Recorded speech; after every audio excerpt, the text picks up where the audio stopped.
అల్లూరి సీతారామరాజు జిల్లా రంపచోడవరం నియోజకవర్గము గిరిజన యువతి వైద్య ఖర్చుల నిమిత్తము 50,000 ఆర్థిక సాయము అందజేసిన ఎమ్మెల్యే దంపతులు. ఏజెన్సీ రంపచోడవరం నియోజకవర్గంలోని వైరామవరం మండలము పి ఎర్రగొండ గ్రామానికి చెందిన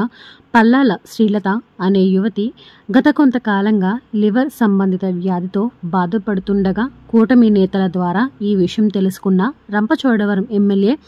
మిరియాల శిరీషాదేవి భాస్కర్ దంపతులు 9వ తేదీన ఆదివారం వైరామవరంకి చెందిన టీడీపీ ముఖ్య నాయకుడు గొర్ల శ్రీకాంత్ ఆధ్వర్యంలోని బాలయోగి మిగిలిన కూటమి నేతల సమక్షంలో వైద్య ఖర్చులు నిమిత్తము 50,000 రూపాయలు ఆర్థిక సాయం అందజేయడం జరిగిందని, అనారోగ్యంతో ఉన్న శ్రీలతను ఆమె స్వగ్రామం నుంచి